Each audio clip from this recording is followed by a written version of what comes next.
Welcome to Fathers in Color.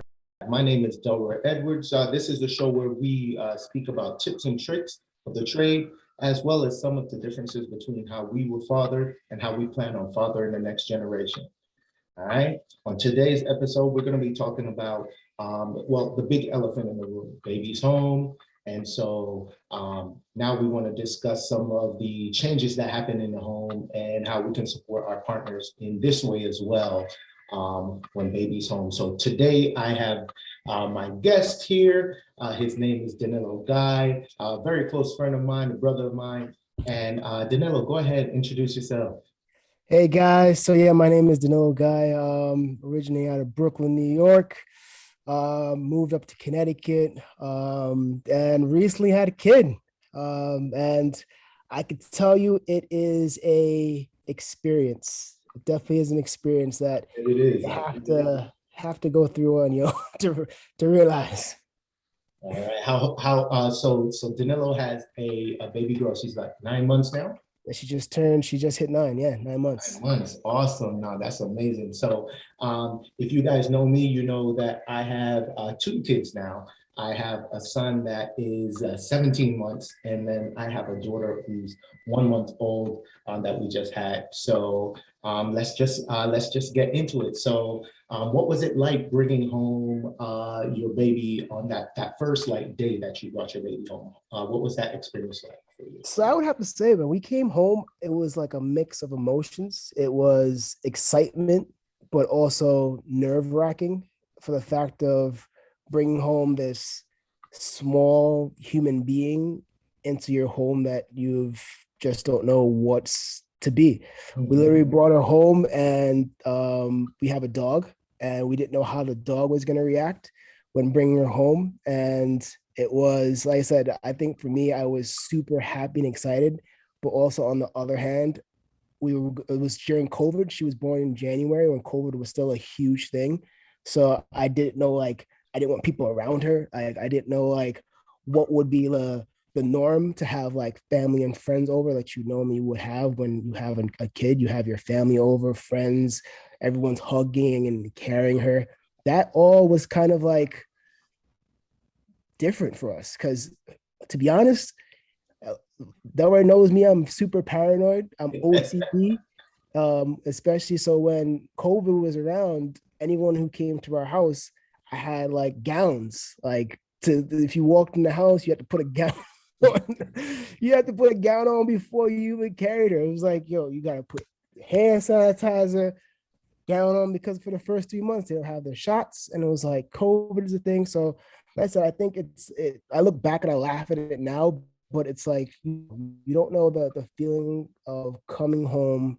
Like, you just know that you're your new father, your new mom, and I think you're just filled with emotions. And as she grows, you just start to I think everything starts to level out as she grows. Yeah, no, I definitely understand that. We also had our firstborn during the thick of COVID, and for that first couple months, it was like, oh, can we come over and see the baby? And it was like, nah, not Yeah. really comfortable with that yet. It was like, give us some time to chill, Yep. just to focus on our immediate family. That's what we would tell everybody. You know what I'm saying? Because it was like, yeah, it's the babies in there. They're in that stage where they can get sick really Quick. really quickly, and actually. That's something that I'm going to talk about later. And it was like at first time when baby got sick for you and that feeling, because Jesus, like, whoo, I It was tell rough. you. It was rough. It was a rough time. Definitely, we could talk about it later on, but that was definitely. Yeah, we'll talk about that a little bit later. So, another question for you. So, paternity leave. Did you get paternity leave? Did you plan for it? So my wife had 3 months off. I only had 10 days off. I tell people that they're like 10 days. 10 days. Jesus. 10 Well, days. jobs. If any recruiters are watching this or HR people are watching this, 10 days. Oh my God. It was So, technically 2 weeks because technically, if you count the weekends, it's 2 weeks. right, But right. I was blessed with a job that I technically could work from home when I wanted to. Mhm. But for me, I tried doing the work from home thing with the baby, and it's rough. I think for the most part, my wife held it down because she knew that I get work done in the office. So when I was home, it was hard to make sure I was being supportive for her as well as my newborn, but also ensuring that I'm managing a full department. And it's a growing department. So as much as I wanted to be away from that to focus on my family, it was a portion of me was still focused on like, hey, like I have so many agents and so many employees that I look after to make sure things are going on. And they're still like slacking me, texting me while this is happening, Mhm. but they didn't Mhm. want to like call me because like, no, I know you just had a kid and do all this stuff. And it was a part of me was at work and a part of me was still here. And it was it was a rough transition for myself. Because I think once again, as your first child, you want to make sure you're always there for everything and also there for your wife. Um, and but like I said, at the end of the day, you have a job that you need to pay bills. So it's like Hey, reality is like, yeah, I want to make sure I'm there and supportive, but you also want to make sure when I get back to work, it's not like I'm getting slammed with 50, 100 emails. So it was a juggling act. I wish I could have had more time. Um, but I think once again, I had a very supportive wife that was a beast during that time. It mhm. took on a lot while I was working, but when I had the opportunity during my short time leave, I made sure I was there for her. So, and No, even throughout no. the 3 months, I was supportive. And like I said, she's a very unique and special woman, which is why I married her. So There it's we just so. go. There we go. Look, look. But she Nah, definitely showed I it. feel you on that though. I definitely feel you on that because I had 5 weeks from my job, my previous job. I actually now work for myself. But Nice. yeah, I had 5 weeks from my previous job with my first child.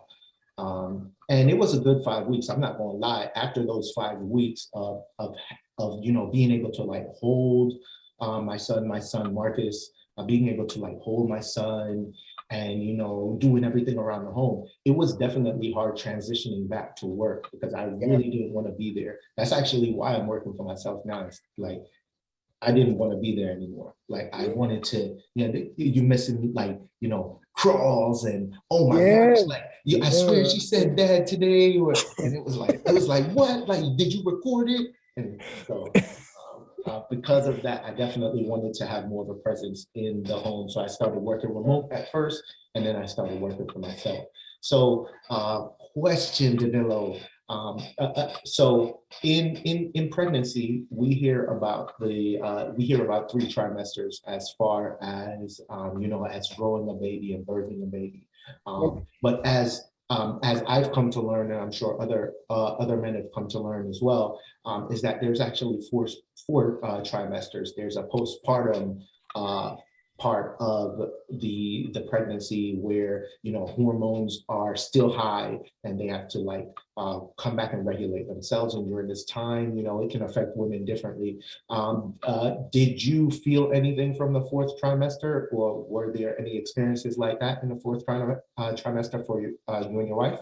Yeah, I would say it's honestly, I'd have heard that a lot from a different women because even before my wife got pregnant, we hear all the stories about women going up and down, having spiral effects, and having like these mood swings. And to be honest, my wife literally, I would say, had a I think I would say like I can count on one hand her having like bad days per se. She was pretty much normal, and people like laugh when I say that. She had her rough days when it got closer towards the end. But in the beginning, she was a little cranky at times. But like I said, for the most amount of time, I think she was fine.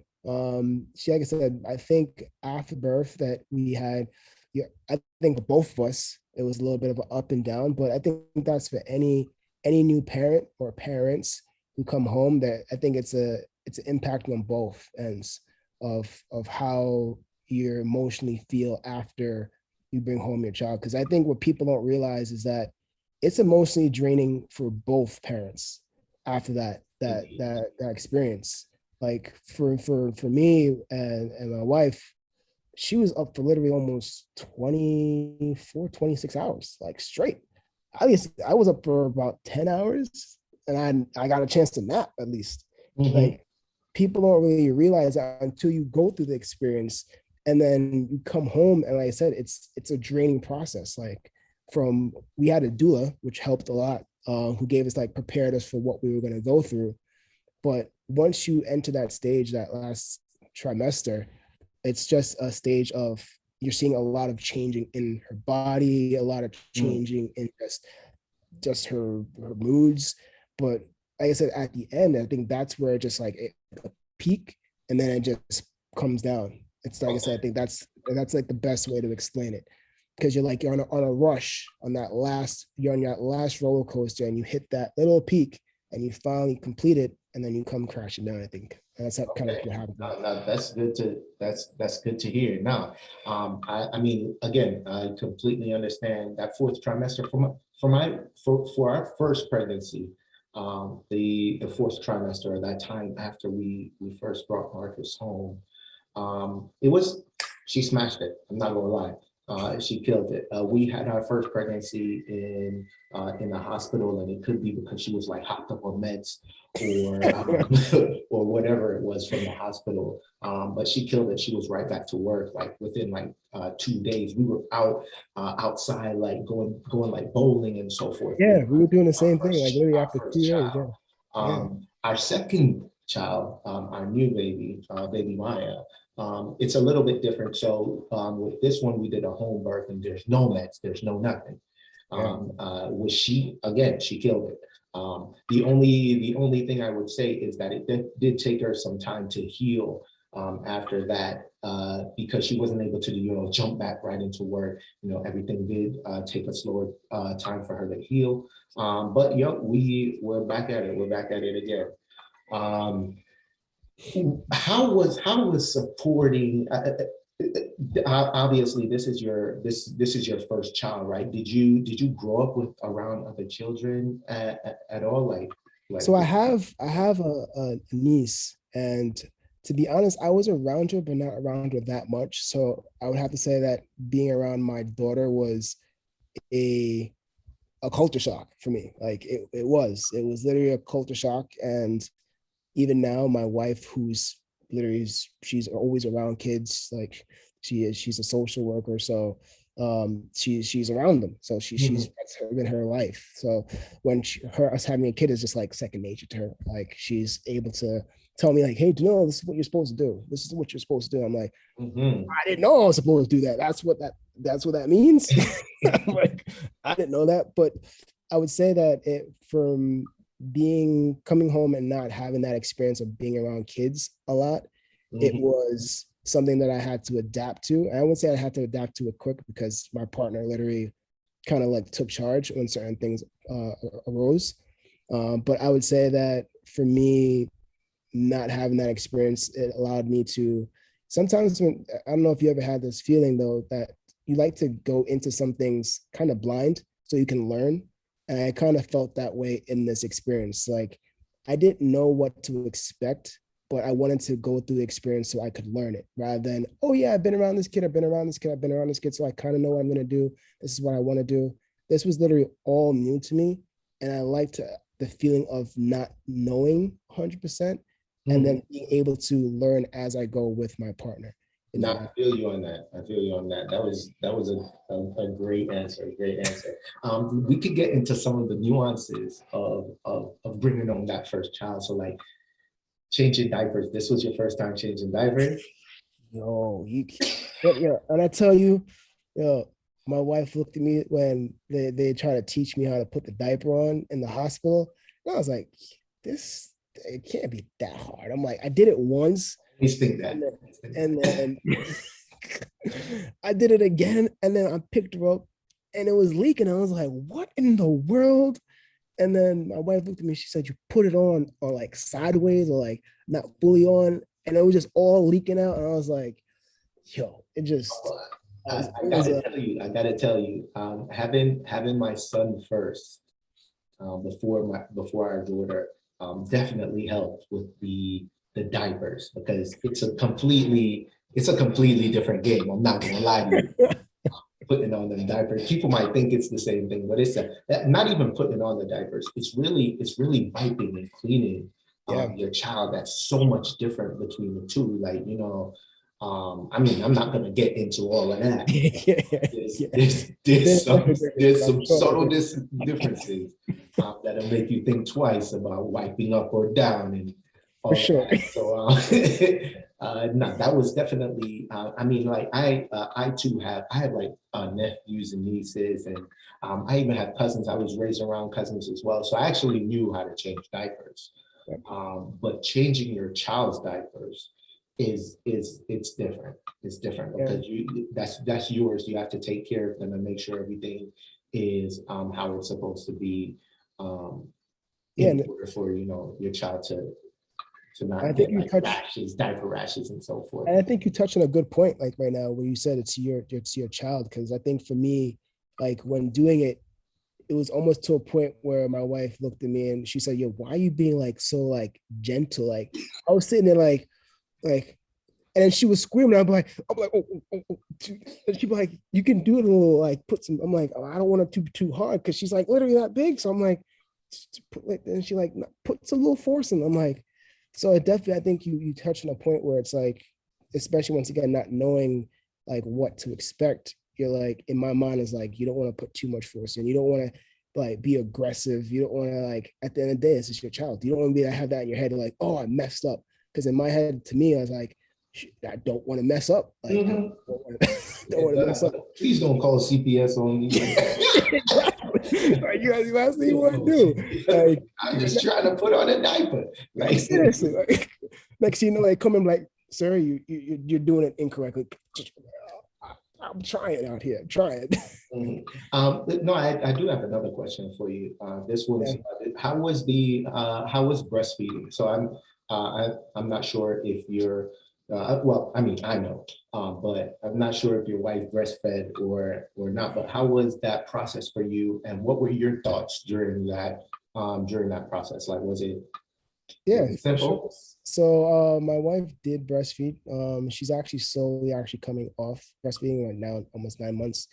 And it was kind of like, this is where I said that she's just a unique and powerful woman because like uh during the time of as my daughter was growing up or growing, like one of the things of when your significant other is breastfeeding, and when nighttime comes, like there's no bottle. Like at the end of the day, she has to get up and she has to feed the baby. Like She's pulling those there's chips. yeah, like at the end of the day, like one of the biggest things that I toot my horn to her, and like I said, she's miraculous. I don't even know what to say because literally for like 3 4 months, I didn't have to get up throughout the random hours of the night because I just got up and did diapers because I would get up, do the diapers, and she would start breastfeeding.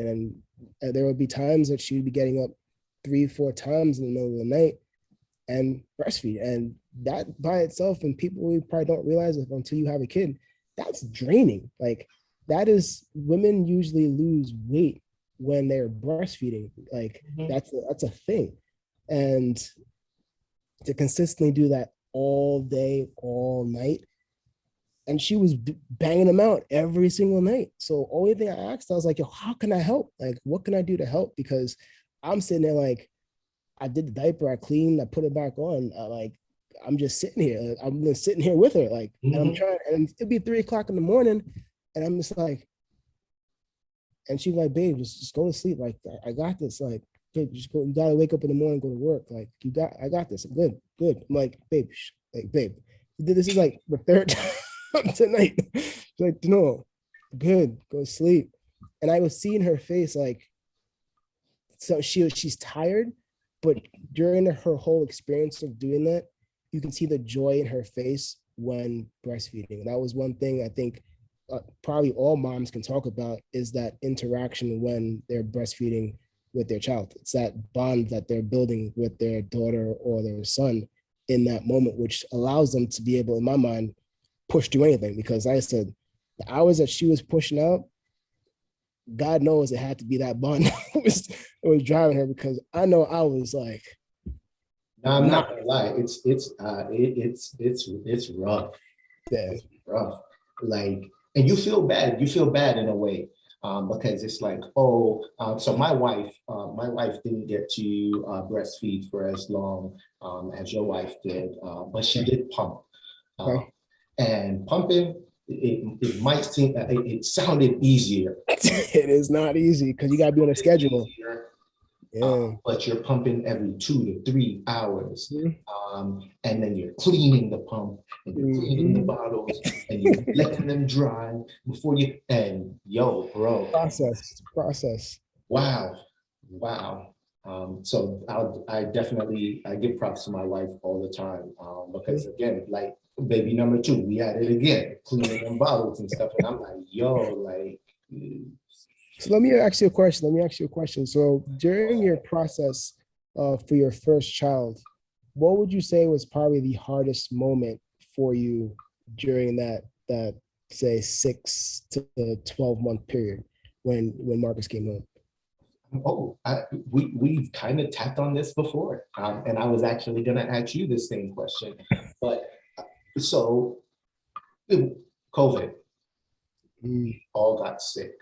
yeah. It's different. It's different seeing my wife get sick and being like, oh, let me make you some soup, Mm-hmm. let me wrap you up in a blanket and so forth. Let me rub your feet. That's different from seeing your child get sick. And obvious, some people might not know this, so I'll go over it. Babies don't know how to blow their nose. Yep. Babies don't know how to cough up phlegm. So for instance, with Marcus, he got sick and he wouldn't drink his milk. Yeah. And anytime he drank milk, he would throw up. And my gosh, like he was wheezing. There was points where we thought he wasn't even breathing. Like we took him to the ER. They like it was just it was a lot to watch Marcus get sick and not know what to do because you're powerless. Um, I mean, you can use all the products you can find to, like, suck out the the the mucus and so forth. And I'm a very skeevish guy. So, so some people were like, you watch videos online and they're like, oh, just put your mouth over and suck it. And I'm sorry. I'm sorry.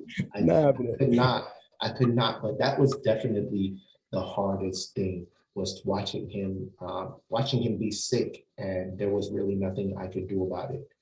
yeah. Hard. It's not funny to say, but I think honestly that's the Danica caught COVID, and we all caught COVID. Like we all caught COVID, and when we caught it, I caught it first, and obviously we know if one person catches it in the household, it's gonna spread to everyone. And I think when you're in that situation in your mind, you're thinking like, oh, she's good. She's so, because when I caught it, she didn't have any symptoms. She was good. I had like Bianca kept me away from her. Like we were separated. So once I got better, she was great. She wasn't showing any signs. She was all good. And then my wife caught it, and then she had no symptoms. She was fine. So I was like, maybe she has my wife's immune system and she's good. Like, because she caught it. She literally flew through her system, no issues. And then literally 2 days after she cleared, our daughter caught it. And at that time, similar to what you said, I don't think words can express how you can feel at that moment, because I think I looked at my wife and I kind of like broke down in tears, because it was like, what do you really do? Like, that I promise you, I wouldn't wish that on my worst enemy. Wouldn't. It was a hard. She had a rough. I think it was 2 days of like not having trouble breathing, trying to cough up phlegm. She didn't really want to eat. She was having aches, so she would just blout out, just scream because she was obviously when you have body aches, babies don't know like what that is, so then she just flat out just started screaming at times, and you're just like there, and we're just sitting there like we're trying to give her the Tylenol, try the baby Tylenol to see if that helps, but as a baby, you can't really like start giving them full on like antibiotics and all the stuff. It's they just saying the baby just has to let it just go its course. Exactly. And There's no emergency, no yeah, therapy. there's nothing. You can't give any of that. Like, So it's literally like what do you do? Like you said, it's like you just sit there helpless, and it was a tough feeling. Um, and I think I kind of like I felt a little bit guilty because I felt like I brought it into the home. Like I did this, and my wife had to like just say, no, like this had nothing to do. It's honestly it's inevitable how the world is. It's like it was eventually going to happen. So you can't beat yourself up about it. But it was just like it's here, it's impacting, and now you see your daughter who's literally she was like 5 months at the time when that happened. mhm. And you call up we called up the doctors on the emergency line, told them she had 101 fever, and they're like, yeah, for babies, there is not much to do. That's pretty much what they told us. It's like, I'll tell you, we wore out that triage line, that emergency line. We wore that number out, bro. I think we had it on speed dial. We wore that number out because it was everything. I mean, because you don't know. You don't yeah, know. Like now we're more secure in our second child. yeah, And so, if like Maya had a stuffy nose the other day, and we knew how to take care of it, but the first with Marcus, baby Marcus, we wore that number out. I promise you, everything we was calling about, like, hey, my baby just sneezed. Like, what do we do? Like, I'll tell you one thing. He had a fever, and he was just so hot. Like, oh man, a rough time. yeah. I think But it's funny you say that you wore out that number because I'll tell you a funny, I guess a joke that our doctors laughed at us about, well, laughed at me about. Um, as you know, and I have a horrible addiction for cars, and my car is ridiculously loud. And I wanted to bring my daughter to a car show, and literally since she's come home, like she hasn't been in the car because it's so loud. So since she's been born, I told my wife, I was like, when can I put her in the car so we can go to a car show? Because I want to bring her to a car in the car. And she's like, no, absolutely not. And I think she got to like around like six months. And I went to the doctor and I was like, hey doc, like, is it a thing? Like, can she go in this car? And she was like, the doctor started laughing. She was like, yeah, it's just like, just are you going around like putting her right by your exhaust? I was like, no, she's in there. She's like, so she yeah, should be fine. She'll be fine. It's like, if sure. anything, more than likely you could get like some noise Yeah, canceling. yeah. She told about the ear puff. She's like, if you want, you can only get But the I ear mean, muffs too. that's But what we go through as first time parents. Like you yeah, don't know.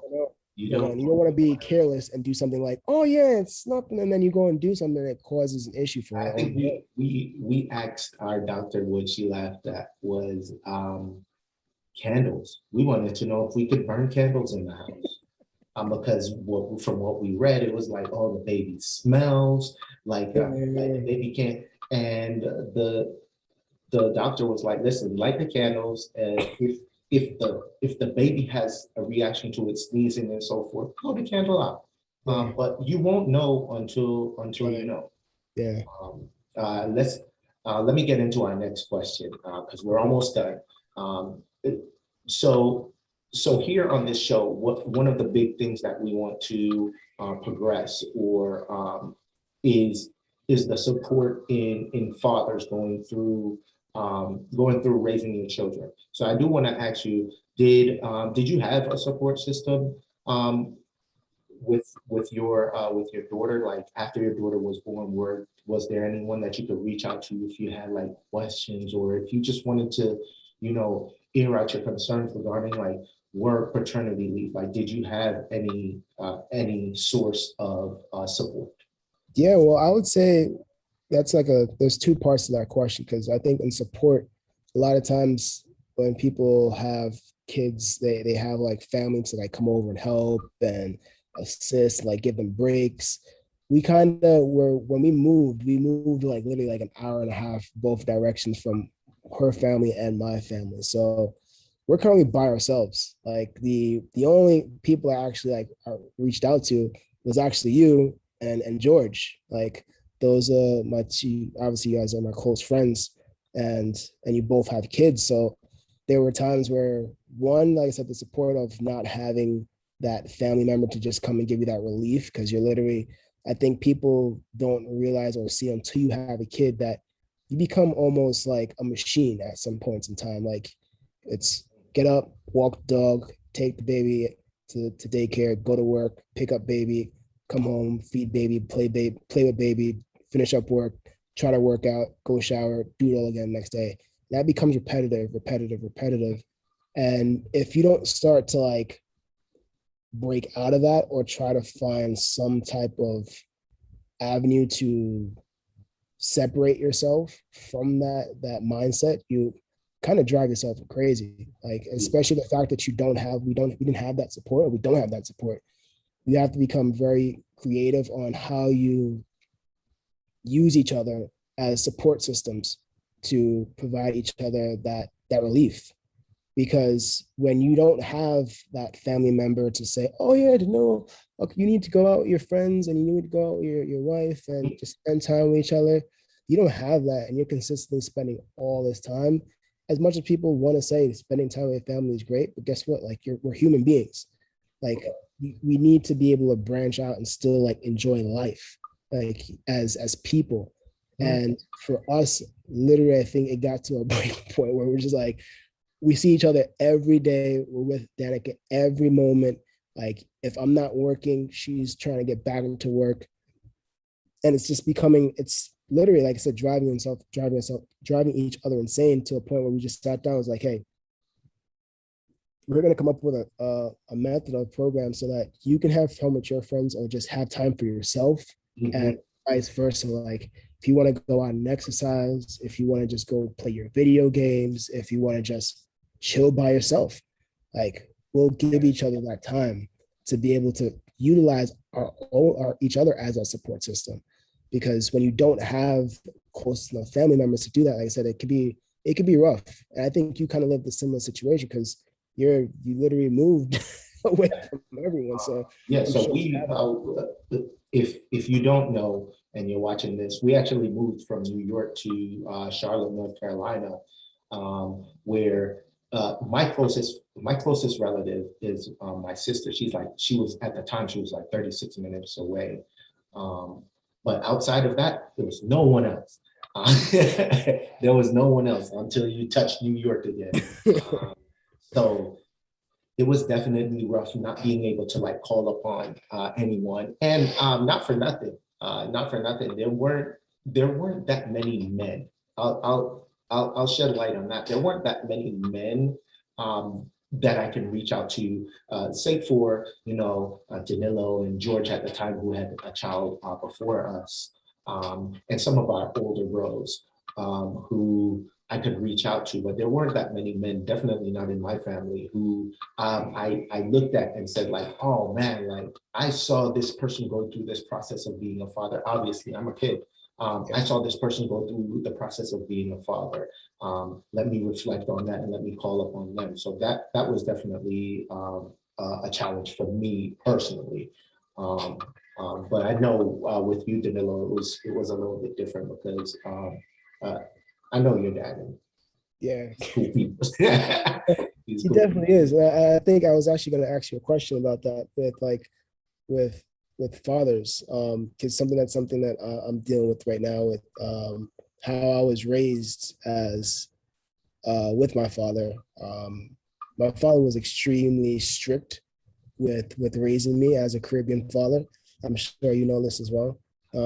Extremely strict with schoolwork, making sure that if you're putting your effort into something, you're putting all into it. It's not half-assed or something. And I think with that mentality like stuck in my head, you get that mindset that you want to instill that into your kid. But then, like I said, I always keep referring back to the blessing that I'm married to is the one that comes to me like, Danilo, like there are great things that your father instilled into you, and then there are things that it's not always the correct way of doing it, handling things. Yeah.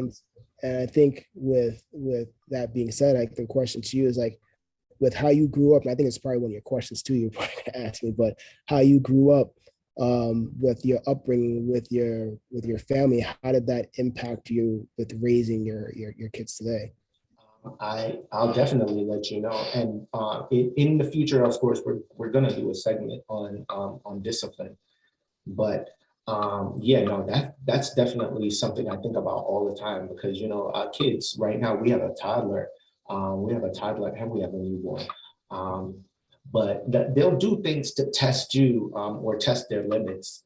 And there are some times where you just want to like rip your own hair out, you know what I'm saying? Because you can't really do anything like crazy. But I remember growing up, you might get you might get boxed on, Box, one in a box, man. One in a box. box in a head, box. No, but you might get a little, why am I conk in a head? Like that, you know what I'm saying? But that's obviously not the route we're trying to go through as parents now. So you live and you learn. You see how other cultures have treated their children and so forth, and what works and what doesn't work, and you pick and choose what you want to do for yourself. I'm obviously not telling anyone how to raise their children, because you all need to learn that process. So yeah, that's definitely one of the differences I recall from growing up myself, what I'm saying, and now having to raise a child of my own. Like, okay, these are some things that I'm gonna take away. If you could, Danilo, give advice to a new father or someone who's becoming a father, someone who just became a father, what's one piece of advice you could give them? I would say keep an open mind and just learn as you go and appreciate each day as it comes by. I think that's one of the things that I think other fathers have told me this too. Like, as even now, like that you just want to appreciate every day that you get with your family. Even now, my wife tells me to when I'm super focused with work and just like stressing out. It's like appreciate the day, appreciate the moment, appreciate what you have around you, and learn from it as well. Because I think no one knows what's gonna happen tomorrow. Like we stress out about bills, we stress about like childcare, like, and that should be another segment we talk about childcare. But like, definitely going to talk about it. Yeah, but it's I think keeping that open mind, but also just appreciate what you have around you, because I think at the end of the day, we're all blessed to have a family and have a child, a healthy child. Um, I know there are families that have children that aren't doing the best, but still blessed to be able to support them.